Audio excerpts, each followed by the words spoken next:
오늘 하나님 말씀은 출애굽기서 20장 17절 말씀입니다. 출애굽기서 20장 17절 말씀 같이 보도록 하겠습니다. 출애굽기서 20장 17절 말씀. 오늘 말씀은 이웃의 것을 탐내지 말라, 이웃을 시기 질투하지 말라는 십계명 말씀을 전하도록 하겠습니다. 우리 찾으셨으면 짧은 절이니까 다 함께 한 목소리로 읽도록 하겠습니다. 내 이웃의 집을 탐내지 말라. 내 이웃의 아내나 그의 남종이나 그의 여종이나 그의 소나 그의 낙이나 무릇 내 이웃의 소유를 탐내지 말라. 아멘. 주님 말씀 오늘 듣기를 원합니다. 살아계신 하나님의 음성 듣기 원합니다. 오셔서 말씀하여 주시고 이것 붙들고 주님 안에서 주님과 함께 동행하는 저희 되도록 축복하여 주시옵소서. 예수 그리스도를 받들어 기도드리옵나이다. 아멘. 여러분, 부부싸움을 할 때요, 부부싸움을 할 때 결혼하시지 않은 분도 계시고 이미 결혼하신 분도 계시고 이미 결혼을 오랫동안 하셔가지고 그게 다 옛적으로 지나가신 분도 있으시겠지만, 흔히 보면은 부부싸움을 할 때 작은 거에서 시작을 합니다. 근데 부부싸움을 하다 보면은 여러분, 이건 제 경험이 아닙니다. 제 경험이 아닙니다. 네, 묻지 마세요. 부부싸움을 하다 보면은 나중에 가면은 꼭 이런 얘기를 하시는 분들이 있어요. 내가 왜 당신하고 결혼해가지고, 그런 얘기를 하시는 분이 계세요. 그러면서 옆집 돌쇠네 아빠는 어쩌고 저쩌고 저쩌고, 옆집 저 누구누구 엄마는 저렇게 참 상냥하고 그렇게 참 옷도 잘 입고 똑같은 음식을 참 맛있고, 근데 당신은 네, 그렇게 얘기하는 분들이 계십니다. 그러다가 또 가면은 나중에 끝에 가면 뭐라고 하냐면은 내가 아깝다. 그때 나한테 대시했던 그 사람하고 결혼했으면은 뭐 어떻게 됐을까, 이러는 소리를 가끔 들을 때가 있습니다. 네, 제가 들었습니다. 네, 들었습니다. 여러분, 이게 제가 왜 이런 말씀하냐면, 여러분, 오늘 말씀 보면요, 여러분, 제가 보면 가끔 가다가 성경 말씀을 읽다가 이게 대체 무슨 말씀이지 그럴 때가 있어요. 여기 보면 이렇게 나옵니다. 너는 내 이웃을 집을 탐내지 말라. 내 이웃의 아내나, 이웃의 아내를 왜 탐낼까, 그렇게 생각을 했는데 보니까 진짜 탐내더라고요. 네, 이웃집 남편도 탐내고, 저 사람은 돈 저렇게 많이 벌고 당신은 이제 그렇게 나가면서, 네, 여러분 여러분 안 하시겠지만 여기서 들어보셨죠? 여러분 연속극 같은 데서 보셨죠? 그죠? 네, 사람이 그렇습니다. 오늘 하나님의 말씀은 여러분 탐하는 것에 대해서 말씀하십니다. 탐하지 말라. 내 이웃의 집을, 아내를, 남종, 여종, 소, 나귀 모든 것 탐내지 말라, 그렇게 말씀하십니다. 오늘 이 말씀을 통해서 하나님께서 우리에게 전하시고 싶은 게 하나 있습니다. 이것을 꼭 듣고 가시는 여러분 되시기를 축원합니다. 여러분, 오늘 말씀은요, 가만히 보면은 외국에도 이런 말이, 비슷한 말이 있습니다. 어떤 말이냐면은, 혹시 여러분 이런 말 들어보셨어요? The grass is always greener on the other side. 네, 들어보셨습니까? 풀은 항상 옆집 풀이 더 푸르다. 이 말은 무슨 말이냐면, 우리 캐나다 사람, 미국 사람들은 맨날 보면은 이 정원을 잘 가꾸잖아요. 그러면서 정원에 보면은 두더지가 파먹어서 구멍이 뽕뽕 나면은 그거를 해결하려고 하고, 잡초제도 갖다 붓고, 하여튼 정원에 시간을 들이는 일이 많습니다. 근데 하다 보면은 저도 하다 해봐서 아는데, 이 정원을 잘 가꾸다 보면은 이게 마음대로 안 돼요. 풀이 죽을 때도 있고 병충해가 먹을 때도 있고, 그래서 어느 집에 가보면 풀이 아주 파랗고 아주 잔디가 아주 그냥 토실토실한 거 보면은 참 탐이 납니다. 근데 미국 말에, 이 캐나다 말에 뭐가 있냐면은, 항상 암만 내 정원이 좋아도 옆집 잔디를 보면은 정원 이상하게 더 푸르게 보인다는 거예요. 네, 내 거보다 더 파랗게 보여요. 한국말에도 비슷한 속담이 있습니다. 근데 이거는 이것보다 한 스텝 더 나갑니다. 사촌이 땅을 사면 배가 아프다, 그러는 말이 있습니다. 제일 가까운 사람입니다. 잘 됩니다. 근데 그걸 보면은 행복하지 않고 배가 아파요. 여러분, 이게 참 안 좋은 거지만 이게 사실인 경우가 종종 있습니다. 저희는 사실은 사촌한테 그럴 뿐만 아니라 이웃한테 그럴 뿐만 아니라 심지어는 저희 아내와 저희 남편한테도 저희가 시기 질투를 합니다. 이거에 대해서 좀 이따가 더 얘기를 하겠습니다. 근데 오늘 하나님의 말씀은 이거에 대해서 일침을 가하십니다. 오늘 말씀은 여러분 사실은 저희가 여태까지 읽었던 십계명과 판이하게 다릅니다. 뭐가 다를까요? 여태까지 봤던 제 6계명 뭐죠 여러분? 살인하지 말라, 7계명 간음하지 말라, 8계명 훔치지 말라, 거짓 증거하지 말라, 이렇게 어떠한 행동을 하지 말라고 주님께서 말씀을 하십니다. 그런데 오늘 이 말씀은 그게 전혀 그게 아닙니다. 여기서는 마음에 대해서 얘기합니다. 마음에 대해서. 왜 이 마음에 대해서 얘기할까? 여러분 솔직히 말씀드려서 이러한 마음을 품는 것은, 이 자제하는 것은 쉽지 않습니다. 그게 들어오는데 어떻게 해요? 그죠? 그런 마음이 들어오는데 저 옆집 풀이 더 푸르게 보이는데 어떡합니까? 저 옆집 남편이 아내가 더 멋지게 보이는데 어떡합니까? 그죠? 마음을 자제하기 힘듭니다. 왜 이거에 대해서 얘기하실까요? 그리고 또 10계명의 이게 맨 끝입니다. 맨 끝에 여러분 보면 영화도 보면은 끝에 가면은 끝에 아주 잘 끝맺음이 있어야지 않습니까? 그리고 책도 보면 잘 끝맺음이 있지 않습니까? 근데 왜 이렇게 끝맺음을 맺을까요? 이 계명이 왜 이곳에 있을까요? 맨 마지막에 있는 의미가 뭘까요? 오늘 이것을 같이 보기 원합니다. 먼저 탐심 그 자체가 뭔지, 그리고 그거의 악함에 대해서 보고 우상 숭배로서의 탐심을 보도록 하겠습니다. 그런 다음에 저희가 이것을 어떻게 지킬지 같이 보도록 하겠습니다. 먼저 이 탐심에 대해서 잠깐 우리 보도록 하겠습니다. 여러분 오늘 계명을 보니까 제가 말씀드린 것처럼 하나님께서 여기서 이 하지 말라고 하시는 것은 마음가짐이에요. 마음에서 하고 싶어하는 것들, 갖고 싶어하는 마음 그 자체, 그거에 대해서 말씀하십니다. 다른 계명들은 훔치거나 살이거나 간음 이런 것은 행동인데 여기서는 마음 자체를 부정하는 것입니다. 탐심이란 것은 욕망이죠. 욕망, desire죠. 그리고 조금 더 정확히 얘기하자면은 내가 없는 것을 다른 사람이 가져서 이것을 시기하고 질투하는 것을 이야기합니다. 이것은 그냥 단순히 슈퍼마켓에 갔을 때 뭐 좋은 것이 있는 걸 보고 와 저거 갖고 싶다 그거 얘기하는 게 아닙니다. 이것은 내가 잘 아는 이웃의 아내, 남편, 노비, 나귀, 즉 내가 잘 아는 사람이 가진 것을 보고 그것을 질투하는 겁니다. 배가 아픈 겁니다. 그것에 대해서 얘기하는 것입니다.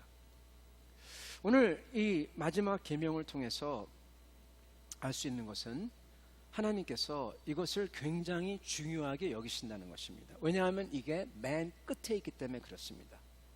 맨 끝에 책 머리와 책 끝이 가장 중요하듯이 영화의 처음과 끝을 보면 중간에 다 놓쳐도 볼 필요가 없듯이 한참 쿨쿨 잠을 잔 다음에 일어나가지고 끝에 보면 다 봤다 이제 그러듯이 여러분 드라마도 보시면은 첫 1, 2, 3만 보면은 어떻게 나갈지 빤히 다 보이고 끝에 가서 보면은 다 보죠. 그죠? 마찬가지로 처음과 끝이 제일 중요합니다. 이 끝에 10계명을 하나님께서 10번째 계명을 놓는 이유가 있습니다. 왜냐하면 마음가짐에 대해서 하나님께서 말씀하시고 계시기 때문입니다. 유대인들은 그리고 모든 사람들은 이 법을 어떻게 생각하냐면은 하라 하지 마라 이렇게 생각합니다. 그래서 하는 사람은 잘하는 사람, 안 하거나 못하는 사람은 나쁜 사람, 이게 법입니다. 했냐 안 했냐, 했냐 안 했냐로 떨어집니다. 그리고 유대인들은 이것을 좀 더 이 강도를 높여서 조금 더 잘 지켰냐, 누가 조금 더 잘 지켰냐, 이것을 가지고 따집니다. 그래서 이게 종교가 돼버리죠. 종교가 됩니다. 한 사람은 한없이 프라우드하고, 그리고 못한 사람을 깔보고, 못한 사람은 한없이 자기는 아무것도 아닌 비하하고, 그랬다가 하면은 또 했으니까 못한 사람을 깔보고 이렇습니다. 그리고 누가 좀 더 많이 했나, 나는 당신보다 좀 더 많이 기부했어, 당신보다 좀 더 많이 했어, 이것 가지고 이제 시작을 합니다. 종교가 돼버립니다. 근데 이 십계명은 그런 게 전혀 아니에요. 전혀 아닙니다. 이것을 제대로 간파하신 분이 성경에서 한 분 계신데, 그분이 바로 우리 주 예수 그리스도입니다. 그분께서 오셔서 하신 말씀이, 너희는 옛적에 이렇게 들었으나, 살인하지 말라 들었으나 내가 너희에게 이르노니 형제를 미워하는 자마다 살인했도다, 그렇게 말씀하십니다. 마음을 꿰뚫어 보십니다. 하나님의 원래 뜻을 얘기하는 겁니다. 여러분, 십계명을 보면요, 1, 2계명이 나옵니다. 1, 2계명에는 뭐라 나냐면, 나는 너를 사랑하여서 너희를 애굽에서 인도해낸 너희 하나님이다. 그러므로 나 외에 다른 신을 섬기지 말라. 이건 무슨 얘기냐면, 여러분, 내가 너를 그렇게 사랑한다, 그러니까 너도 나를 사랑하라, 같이 사랑하자. 내가 너를 그렇게 사랑하니까 너는 나에게 와라, 이 뜻입니다. 그러면서 계명이 시작을 합니다. 너를 위해서 쓸데없이 우상을 만들지 마라. 그리고 여러 가지 하나님이 기뻐하지 않는 걸 얘기하는 것입니다. 그래서 율법의 결국은, 율법의 종착점은 결국 가서는 하나님을 사랑할 것인가 안 할 것인가, 이웃을 섬길 건가 안 섬길 건가, 이것으로 돌아오는 것입니다. 그래서 10계명은, 10번째 계명은 이 모든 것을 conclude, 끝을 맺는 계명은 무엇을 하라 말라가 아니라 마음가짐을 이야기하는 것입니다. 내가 과연 탐할 거냐 안 탐할 거냐. 여러분, 근데 대체 탐하는 게 무엇이길래 탐할 거냐 안 탐할 거냐를 이 끝에 놨을까요?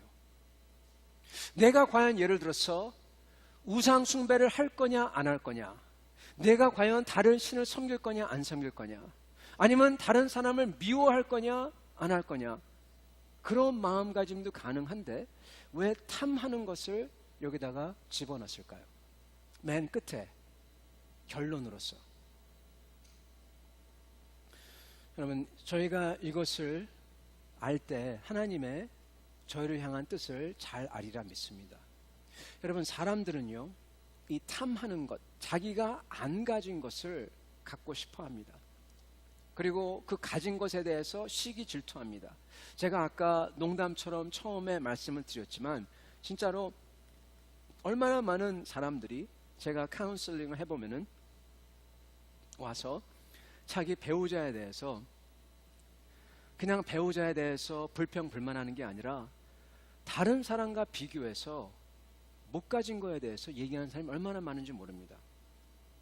특히 여성분들은 돈에 대해서, 능력에 대해서, 남성분들은 여성이 이쁘고 그리고 나이스하고 착하고 그거에 대해서 항상 얘기합니다. 그러면서 비교를 합니다. 왜 저 사람처럼 되지 못하냐, 그걸 많이 봅니다. 근데 어떤 이들은요, 결국 가서는 어떤 이들은 끝에 가서 뭐라고 하냐면, 비교하는 사람이 누구와 비교하면 배우자와 자기 자신을 비교합니다. 그러면서 본전 이야기를 합니다. 자기가 너무 아깝다고 합니다. 이거 여러분 우스운 거 아닙니다. 우습게 들리지만 우습지 않습니다. 여러분, 저희가 농담이라도 이렇게 하면 안 됩니다. 이것은 제일 가까운 곳에서 탐하는 것입니다. 자기 자신과 비교해서 시기 질투하면서 탐하는 거예요. 자기 자신과 비교해서 시기 질투하는 것입니다. 그래서 이렇게 비교해서 하는 시기 질투와 탐하는 것의 대가는 바로 자기 마음속에 happiness, 행복이 싹 없어져 버려요. 감사가 없어져 버려요. 그리고 다른 사람을 하여금 힘들게 합니다. 그래서 자기 남편과 아내와 자기 자신을 서로 망하게, 공멸하게 하는 것입니다. 해피 투게더가 아니라 망해 투게더입니다. 이것은 여러분 헛말이라도 농담이라도 이거는 절대로 마음에 담으면 안 됩니다. 이렇게 여러분 비교해서 자기 자신에 비교하든지 남에게 비교해서 가장 가까운 아내와 남편을 비교해서 하는 사람은 두 가지를 저지르는데, 첫 번째로는 그 사람들은 하나님께서 주신 그 남편과 아내에게 주신 그 선물을 전부 다 당연하게 당연지사로 여기는 거예요. 당연히 이거는 해야지, 그렇게 합니다. 여러분 세상에 당연한 건 하나도 없습니다. 당연한 건 하나도 없어요. 여러분이 몰랐어서 그렇지 그렇게 좋아 보이는 가정들 들어가 보면은 거기에는 얼마나 많은 문제가 있는지 모릅니다. 다른 사람들 앞에서 다 안 보이죠. 잘 사는데, 제가 예전에 부산에 있을 때 해운대에서 가장 높은 빌딩, 가장 새로 만든 아파트, 아주 큰데 큰 차를 끌고 다니고 아주 모든 사람의 선망의 대상이에요. 와, 저렇게 됐으면 좋겠다. 부인은 이쁘고 남자는 능력 있는 것 같고 자식들도 잘생기고 다 그렇습니다. 공부도 잘하고. 근데 어느 날 무슨 일이 났냐면은 동반 자살을 했어요. 아주 끔찍한 겁니다. 왜 했냐? 나중에 들어가 보니까 이 빚을 쪼달리는 거예요. 빚이 쪼달리는데 겉으로는 이러한 생활을 갖다가 보이고 유지하기 위해서 계속 그런 데서 살고 그런 것을 하면서 내려가지를 못합니다. 보여주질 못합니다. 솔직하게. 그래서 그것을 보고 전 교회가 다 놀라서 뉴스에까지 나고, 교인이었어요. 그랬던 기사를 본 적이 있습니다. 여러분, 멋있게 보이는 사람, 잘된 것 같은 사람, 여러분 몰라요. 모릅니다. 겉에는 그렇게 보이죠. 저희는 그렇게 그것을 보면서 나는 왜 이걸 못 가졌지 하면서 비교하면서 원망합니다. 그리고 하나님께서 주신 것을 보면서 당연히 이래야지, 당연한 거 없어요. 하나님이 주신 좋은 것을 여러분, 우리는 그렇게 비교하는 사람들은 그냥 아무것도 아닌 것처럼 여기는 것입니다. 그리고 그것에 만족이 안 돼서 더 원합니다. 하나님의 그 선물은 다 그냥 무시하고 자기가 원하는 걸 더 원하는 거예요.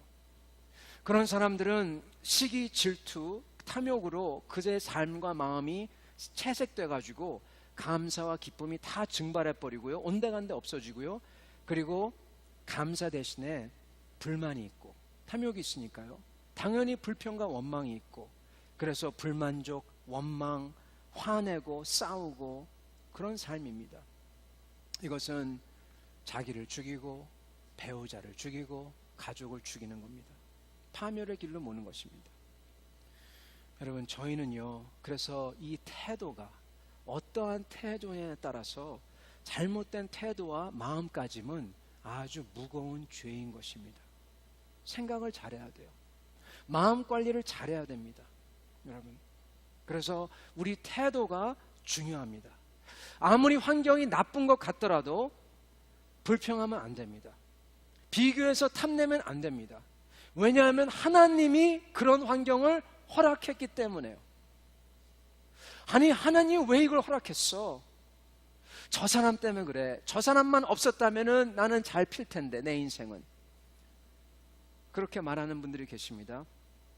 여러분, 저 사람, 남, 누구든지 몰라도 탓할 게 아닙니다. 왠지 아십니까? 하나님이 우리에게 그러한 삶을 왜 허락했을까 생각해 봐야 됩니다. 저 사람 때문에 허락한 거 아니에요. 나 때문에 그걸 허락했지. 나 때문에 내 삶을 허락한 겁니다. 내가 교만하고 내가 악하고 그런 사람을 낮추려고, 마음을 깨끗게 하려고 그래가지고 주신지 모릅니다. 아무리 환경이 나쁜 것 같더라도 우리는 여러분, 남을 탓할 게 아니라 하나님 앞에서 내가 어떤 마음을 지니고 있지 봐야 됩니다. 그래서 내가 내 마음이 다른 사람 탓할 게 아니라 내 마음이 낮아지고 내가 감사할 줄 알고 그 가운데 기뻐할 줄 알게 되면 하나님께서 보시고, 아, 얘는 다 배웠구나. 이제 좋은 것을 주세요. 그렇지 않겠습니까? 다 배웠잖아요. 여러분, 저희는 마음가짐, 마음을 어떻게 먹을 건가, 그 마음의 결심이 가장 중요한 것입니다. 이게 죄를 짓냐, 자기를 파괴하냐, 아니면 감사하고 기쁘게 살냐, 계속 성장하냐, 이것을 결정하는 것입니다. 마음이 너무 중요해요. 그래서 여러분이 잘 아시는 잠언에는 여러분, 그 다스릴 것만보다, 그 무엇보다 마음을 다스려라, 그렇게 나옵니다. 다스릴 만한 것 중에 마음을 다스려라. 생명의 근원이 이에서 남이로다. 아멘. 그렇게 말씀하시고 계신 겁니다. 여러분, 제가 개인적으로 예전에 제가 아프리카에서 산 적이 있어요. 이걸 보면서 제가 말씀을 드리는데, 이걸 보면서 제가 참 많이 느꼈습니다. 아프리카에서 제가 나이지리아에서 산 적이 있습니다. 나이지리아는 그 당시 한 20년 전 나이지리아, 지금도 비슷하다고 들었는데 많이 이 깨끗한 나라가 아닙니다. 부정부패가 있습니다. 그래서 뭐를 하려면 꼭 뇌물을 줘야 됩니다. 그래서 저는 그 당시 고등학생이었었는데 집에서 먼 곳에 살았습니다. 그래서 이 땡스기빙이나 크리스마스가 되면 비행기를 타고 집에 가야 되는데, 선교사 자녀들이죠. 근데 이 비행기 티켓을 가져도 비행기를 탈 수가 없어요. 왜냐하면 이 비행기 좌석이 뭐 40개 그러면은 이 보딩 패스가 80개가 나와요, 이미. 그래서 보딩 패스가 소용이 없어요. 누가 먼저 가서 보딩 패스를 디미냐, 이게 중요해요. 근데 그것을 해가지고 이 탑승권을 받아도 소용이 없어요. 왠지 아십니까? 80사람 다 받았어요. 그래서 딱 문이 열리는 순간 여의 땅 그러면서 이 활주로를 전력 질주해야 됩니다. 짐을 이고 메고. 그래서 먼저 탑승구에 올라가서 자리에 앉는 사람이 이제 탄 겁니다. 그런 상황이었습니다. 근데 티켓을 갖다가 사려고 하는데 뭐 살 수가 없는 거예요. 이거 받을 수가 없는 거예요. 전부 다 밀고 그 조그만 창구 앞에서 아주 아수라장입니다. 그래서 저희들은 못할 때 저희 대신 티켓을 사주시는 분이 계셨어요. 선교사님인데 그분이 가셔서 미리 다 뇌물을 줘가지고 다 사놉니다. 그분은 어렸을 때 나이지리아에서 태어났습니다. 태어나서 계속 자랐던 사람이에요. 선교사 자녀입니다. 그래서 그분이 아니었다면 저희는 아마 3박 4일 동안 꼬박 그 공항에서 아마 자야 됐을 거예요. 근데 다행히 그분 때문에 집에 들어올 수가 있었어요. 근데 그분이 하면서 욕을 해요. 이 나라 사람은 이렇고 저렇고. 들어보면은 틀린 말이 아니에요. 진짜 그렇잖아요. 그렇기 때문에 비행기 티켓 있어도 보딩 패스도 못 받고, 보딩 패스가 있어도 그렇게 전력 질주 달리기를 해야 되고 아주, 예. 그래서 그 말이 사실인데, 그 말을 듣다 보다가 맞아 그러다 보니까 어느새 제 자신도 그 나라를 욕하고 그 나라 사람들을 보고 저 사람은 저렇지 하고 그런 마음을 품게 되더라고요. 여러분, 그분은 선교사님입니다. 그분이 그 나라 사람에게 전도할 수 있었을 것 같습니까? 여러분, 아무도 그분을 안 따라요. 아무도 그의 전도를 받질 않아요. 왜요? 시니컬하게 보는데. 여러분, 아무리 사실이다, 현실이다 이래도 여러분, 그거는 현실이 아닙니다. 마음 가지기에 현실이 달라집니다. 마음 가지기에 현실이 달라져요, 여러분. 현실은 현실이라고 하는데 그게 아니에요. 반면에 어느 선교사님이 계셨냐면 그분은 거기서 쭉 자라셨는데, 그리고 그 모든 것을 다 봅니다. 그럼에도 불구하고 그분은 항상 웃으시면서 그 사람들을 잘 대해주세요. 믿어주세요. 사람들이 그를 따릅니다. 그가 전도할 때 사람들은 듣습니다. 여러분, 무엇이 현실인가요? 현실은 여러분, 그 사람이 마음 먹고 그리고 그 마음을 결정하는 대로 결정이 나는 것입니다. 환경이 결정 짓지 않습니다. 여러분, 현실은 제가 주님 앞에서 어떻게 마음을 먹고 그리고 그 현실을 대하느냐, 거기서 현실이 창출이 되는 것입니다. 사랑하는 성도 여러분, 저희도 하나님께서 어떤 것을 허락해 주셨을 때 어떤 마음을 가지고 결정을 하냐, 어떤 마음을 품느냐, 그거에 따라서 순종하는 삶이든지 거부하는 삶이든지 피어나는 삶이든지 아니면 망가지는 삶이든지 이것을 결정할 수가 있는 것입니다. 이래서 여러분, 탐하지 마라. 남의 것을 보면서 시기하고 질투하고 나는 못 가졌다고 하고 그것을 탐하는 것을 하지 말라. 왜? 그렇게 실제로 현실이 돼버리니까. 하나님은 우리를 사랑하셔서 말씀하시는 것입니다. 그거 반대로 하라고 하십니다. 여러분, 저희는 피어나는 삶, 정말 삶이 살아나는 삶을 살아야 되겠어요. 근데 이렇게 거부해서 삶이 완전히 망가진 삶, 이거의 가장 대표적인 예를 제가 들어드리겠습니다. 성경에서 이렇게 하나님께서 주신 현실을, 아주 좋은 현실인데 그것을 좋은 마음을 가지고 붙잡지 못하고 네거티브한, 시니컬한 마음을 가져서 전부 다 망쳐버린 사람이 있습니다. 제일 유명한 사람입니다. 누군지 아십니까, 여러분? 여러분, 바로 하와예요. 아담과 이브 할 때 이브입니다. 그 사람입니다. 제일 첫 번째 아키타입입니다. 아주 스테레오타입입니다. 프로토타입입니다. 여러분, 창세기 3장 6절 이렇게 나옵니다. 여자가 그 나무를 본즉 먹음직도 하고 보암직도 하고 지혜롭게 할 만큼 탐스럽기도 한 나무인지라 여자가 그 열매를 따먹고 자기와 함께 있는 남편에게도 주매 그도 먹은지라.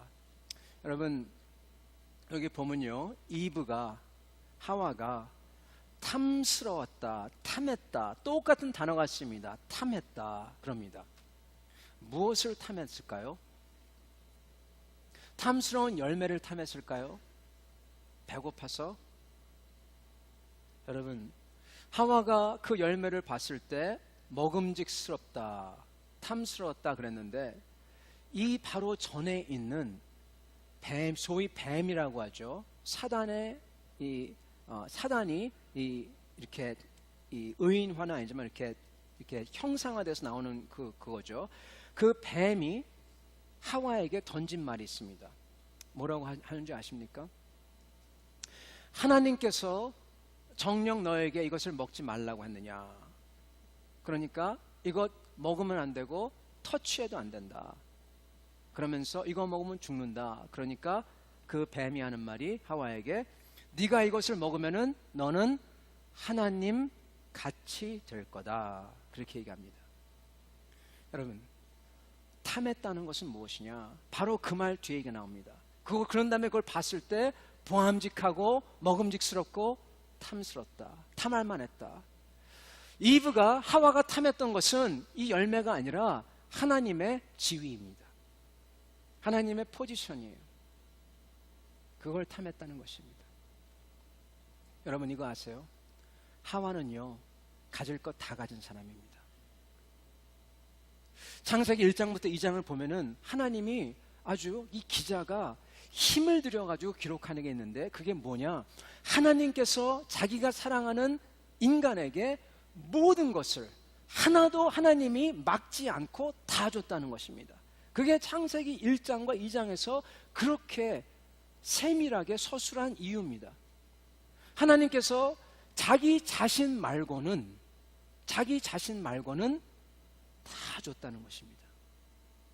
그게 창세기 1장과 2장의 내용입니다. 그리고 하와는 가진 게 또 하나 있어요. 뭘 가진지 아십니까? 여러분, 이런 베타 버전 아시죠, 여러분? 베타 버전이 뭐냐면요, 소프트웨어를 만들면요, 컴퓨터 프로그램이나 뭘 만들면은 처음에 테스트용으로 뭘 만듭니다. 왜냐하면 이게 잘못되면 또 고치기 위해서. 여러분, 베타 버전이 누군지 아십니까, 여러분? 아담이에요. 아담이 처음 만들었죠. 그 다음에 나온 버전이 뭐죠? 하와예요. 하와가 맨 끝에 만들었잖아요. 창세기를 보면은 이렇게 만들어가면서 맨 끝에 만든 게 최고로 좋은 거예요. 제일 다스리라고 합니다. 그런 다음에 그 끝에 맞는 게 하와입니다. 네, 하와는 이 improved 버전이에요. 이렇게 얘기했지만, 그런 다음에 하와한테 뭐라고 하죠? 너는 아담의 돕는 배필이 되라. 성경에서요, 이 돕는 자를 찾아보면요, 항상 누가 나오는 줄 아십니까? 나를 돕는 자는, my helper는 바로 하나님이다. 항상 헬퍼는 하나님이에요, 성경에서요. 네. 아담의 헬퍼, 네, 말 다 했죠. 아담의 하나님격이에요. 이렇게 얘기하면 그렇지만, 즉 이브는요, 아담을 다 컨트롤하는 사람입니다. 다 가졌어요. 아담까지 가진 사람이에요. 더 이상 가질 수가 없는 사람입니다. 근데 그 현실을 놓고도 지금 사단이 꼬여서 불만족합니다. 불만족이 싹 들어옵니다. 이게 바로 오늘 나오는 말씀입니다. 여러분, 이제는 하와는 정말 하나님이 줄 수 없는 것, 창조자의 위치와 권위와 힘을 탐합니다. 그것을 탐하는 것입니다. 그러면서 그것을 한 다음에 자기 남편한테까지 줘요. 네. 항상 여러분, 이 죄를 질 때는요, 꼭 자기 혼자 짓지 않아요. 이 물귀신 작전처럼 꼭 다른 사람한테 같이 주게 만들어요. 네. 하여튼 그렇습니다. 자기 자신을 하나님 위치에 놓습니다.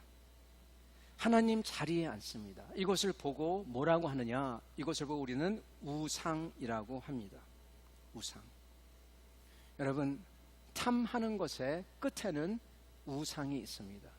여러분, 모든 우상 숭배, 하나님이 아닌 모든 신을 섬기고 빌고 그러는 거의 끝에는 뭐가 있냐? 그 신이나 그 귀신이 있는 게 아니라 내가 있어요. 내가 잘 되기 위해서 빌고, 내가 잘 되기 위해서 그를 사용하는 것입니다. 그게 우상 숭배입니다. 나를 위한 하나님. 하나님을 섬길 때 우리 조심해야 됩니다. 그렇게 섬기면 여러분, 하나님 섬기는 거 아닙니다. 나를 섬기는 겁니다. 우상 숭배인 것입니다. 그래서 에베소서 5장 5절에 나오는 말씀이, 너희도 정녕 이것을 알거니와 음행하는 자, 더러운 자나 탐하는 자는 곧 우상 숭배자는, 이렇게 말씀을 하시는 것입니다.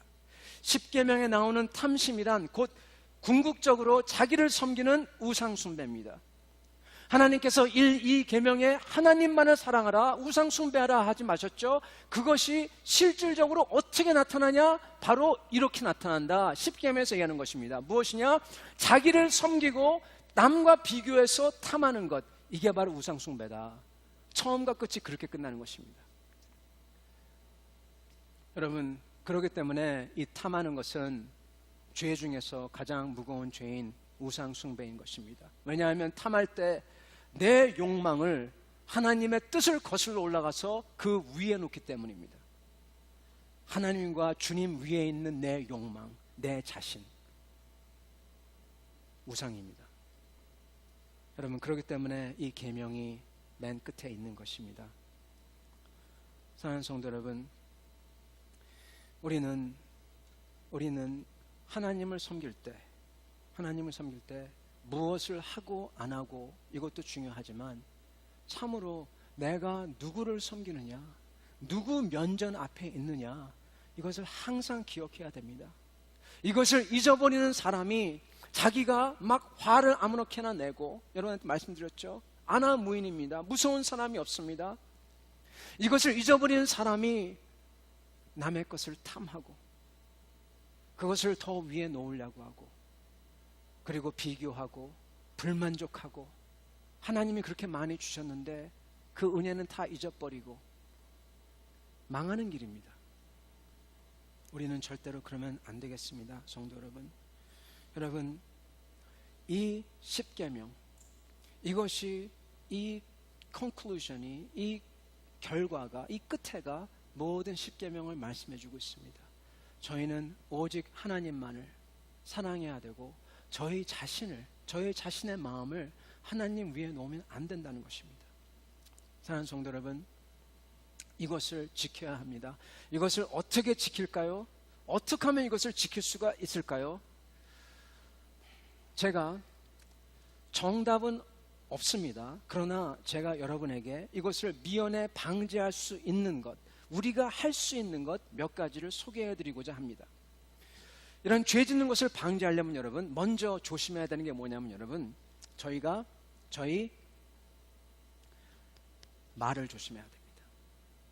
여러분, 생각하는 건요, 맞습니다. 마음가짐이 중요합니다. 근데 생각하는 거는 생각이 났다가 또 소멸되기도 합니다. 없어지기도 합니다. 근데 여러분, 한번 말을 뱉죠? 그러면 그건 여러분, 내가 주워 담을 수가 없어요. 한번 말을 실수를 했을 때 그게 막 퍼져나갑니다. 그리고 나에게 돌아옵니다. 나는 그것의 노예가 돼버립니다. 더 중요한 것은 여러분, 내가 마음이 항상 사람들 마음속에는 감사한 마음도 있고, 그렇지만 우리 죄인이기 때문에 불평불명하는 마음도 있어요. 근데 원망하는 마음이 있더라도 이것을 한번 말하잖아요. 그러면 이게 살아납니다. 인정하는 것입니다. 그래가지고 이 말이 누구한테 먼저 가냐? 제일 먼저 누구한테 가는 줄 아시나요? 말하는 사람한테 갑니다. 귀로 들어옵니다. 그리고 그 말이 내 가슴으로 갑니다. 그래서 여러분, 어떤 게 있냐면 증폭 효과가 있습니다. 그래서 비록 내가 가끔 가다가 불평하는 마음이 있더라도 그것을 한번 뱉어버리면은 그게 한없이 막 그냥 증폭이 돼요. 그리고 그것은 주워 담을 수가 없습니다. 여러분, 저희는요, 말하면 안 돼요. 절대로 시니컬한 것, 네거티브한 것 말하면 안 됩니다. 여러분, 에베소서 5장 제가 조금 전에 읽었던 그 말씀 이렇게 나옵니다. 너희는 음행과 더러운 것과 탐욕은 너희 중에서 그 이름조차도 부르지 말라. 이렇게 나옵니다. 그 이름조차도 부르지 말라. recognize 하지 말라. 인정을 차라리 하지 마라. 처음부터 있다고 인정도 하지 마라. 이는 성도에게 마땅한 바니라. 4절, 누추함과 어리석은 말이나 희롱의 말이 마땅치 아니하니 오히려 감사하는 말을 하라. 너희도 정녕 이것을 알거니와 음행하는 자나 더러운 자나 탐하는 자 곧 우상 숭배하는 자는 다 그리스도 하나님의 나라에서 기업을 받지 못하나니 누구든지 헛된 말로 너희를 속이지 못하게 하라. 이렇게 나옵니다. 여러분, 여기 보면요, 첫 번째 아까 말씀드린 것처럼 이름조차 부르지 말아요. 인정하지도 마세요. 말하지 마세요. 그런 다음에 여기 보면요, 더러운 것, 어리석은 말, 희롱의 말, 누추한 말 하지 말라고 합니다. 이게 무슨 얘기냐? 누추한 말, 덕이 안 되는 말입니다. 여러분, 제가 구체적으로 얘기할게요. 제가 이 주보에 잘못 썼어요. 이 반말과 경어라고 썼는데 저는 경어를 이 가벼운 말로 썼는데 알고 보니까 경어가 높임말이랍니다. 네, 높임말 하지 말라고 썼어요. 제가 빵꾸 났네요. 그런 경어는 하세요. 많이 하세요. 근데 여러분, 이 하대하는 말, 반말, 누추한 말, 이거 하지 마십시오. 이것은 시기와 질투와 미움을 불러일으킵니다. 여러분 보세요. 사람들 많이 있는 데서 존댓말 쓰다가 갑자기, 특히 제가 굉장히 헷갈렸는데 존댓말 하다가 갑자기 툭 반말을 써요. 그럼 제가 깜짝 놀라요. 다시 또 존댓말 써요. 그랬다가 반말도 툭 써요. 네, 갖고 노는 거죠. 네, 그걸 당하는 거죠. 근데 어떻게 할 줄을 모르겠어요, 저는. 그걸 그렇게 할 때. 근데 여러분, 보세요. 사람들한테 그렇게 반말을 할 때 갑자기 왜 나한테 반말하지? 왜 이렇게 사람들이 나한테 그러지? 나를 우습게 하나? 그러면서 이 미움, 질투, 시기, 이게 막 걷잡을 수 없이 일어납니다. 여러분, 저희가 3인 이상 모인 곳, 여러분과 여러분 친구 있을 때는 it's okay. 근데 다른 사람이 모인 곳에서는 여러분, 저희는 높임말 써야 됩니다. 저희는 그럴 때 막 반말 쓰면 안 됩니다. 존댓말 하세요. 절대 말을 놓지 마세요. 특히 말을 잘 쓰시다 갑자기 말을 놓는 분 조심해야 됩니다. 그런 나중에 가서 나 그런 뜻 아니었습니다. 그래도 소용없어요. 이미 화살은 시비를 떠나버렸어요. 그분의 마음을 추릴 수가 없어요. 그분은 여러분을 이상하게 생각합니다. 여러분, 누추한 말 하지 말라고 합니다. 어리석은 말 하지 말라고 합니다. 어리석은 말은 뭐냐면 여러분, 말하면 안 좋은 거, 시니컬한 말 하지 말라는 겁니다. 왜 얘기해요? 하지 말기 말입니다. 그리고 희롱의 말, 여러분 제가 제일 싫어하는 건데, 한참 얘기한 다음에 깜짝 놀라는 다음에 한 말이 농담이야, just joking. 여러분 이거 아주 나쁜 거예요. 야고보서에 보면요, 이걸 보고 뭐라 하냐고 하면요, 불화살을 쏘는 자와 같도다, 그렇게 나옵니다. 불화살을 쏜다고 합니다. 나중에 한번 읽어보세요.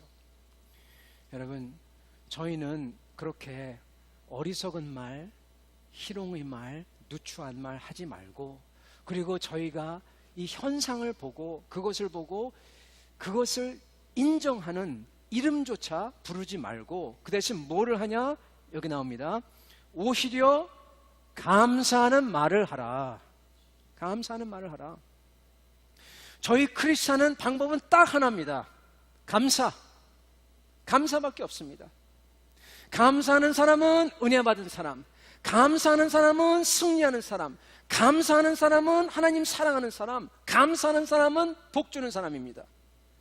감사가 없는 사람은 그거에 다 반대예요. 저희는 감사해야 됩니다.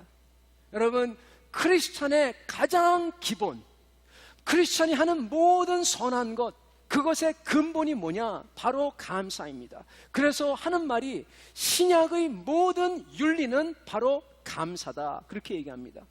감사가 저희 모든 윤리의 베이스래요. 기반이래요. 여러분, 저희는 감사를 해야 됩니다.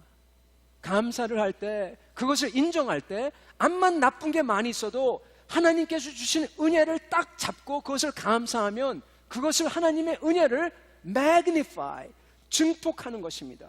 그 말을 할 때 그게 나에 오고, 그것이 커지고, 그게 다른 사람에게 가고, 그리고 안 될 것 같은 찬스도 나한테 떨어집니다. 왜요? 감사하기 때문에. 맞습니다. 안 될 것 같은 것도 되게 만드는 게 감사예요. 그 사람이 감사해하고 기뻐해하고 밝고 그런 사람 보면은 해주고 싶어요. 제가 언제 식당에 갔을 때 어떤 청년을 만나는데, 그 청년은 항상 웃으면서 기쁘게 섬겨요. 그걸 보면서 저 청년 크리스찬 같다. 그 청년 사랑해주고 싶어요. 왜요? 감사하니까, 기쁨이 보이니까. 저희도 마찬가지입니다. 하나님께서 그러는 사람에게 하나님께서 축복해 주시는 것입니다. 그래서 여러분, 저희는요, 저희의 낙을, 저번 주일 말씀 전한 것 똑같이 저희의 낙을 무엇으로 삼느냐 정말 중요합니다. 저희는요, 시간이 있을 때 모여서 누추한 말, 어리석은 희롱의 행동, 그런 것을 낙으로 삼는 모임을 하지 말고, 오히려 주님의 말씀을 읽고 그것을 같이 나누고 격려해주고 서로의 꿈을 다독이고, 그리고 같이 주님을 증거하려고 하고, 그래서 서로 위해주고 기도하는 그런 것을 낙으로 삼아야 됩니다. 그것이 저희가 할 겁니다. 그러면 거기 가운데서 똑같은 현실이라도 기쁨이 있어요. 감사가 있어요. 사랑하는 성도 여러분, 그리고 끝으로는, 그 다음에는 저희 스스로의 고찰이 있어야 됩니다. 만약에 저희가 계속 감사하지 못하고 불평과 불만, 원망이 있다면 물어봐야 됩니다. 내가 대체 보지 못하는 게 뭐지? 아니, 더 정확히는 내가 보기를 거부하는 것, 내가 인정하기를 거부하는 게 뭐지? 물어봐야 됩니다. 인정하고 싶지 않아 가지고는 겁니다. 인정하고 싶지 않아서 그게 안 보여요. 대부분 경우에 마음에 교만이 있을 때 그거 안 보입니다. 뭐가 나를 눈멀게 하나, 그걸 봐야 됩니다. 그리고 그것을 자꾸만 하나님 앞에 내려놔야 됩니다. 그 방법밖에 없습니다. 사랑하는 성도 여러분, 그러나 이 모든 것은, 여러분, 모든 것은 모든 것은 저희의 힘으로 하기 어렵습니다. 암만 이렇게 하려고 해도 마음이 들어오고 그런 생각이 납니다. 그리고 어떤 때는 실수를 합니다. 하지 말아야 되는데 그런 말을 해버립니다.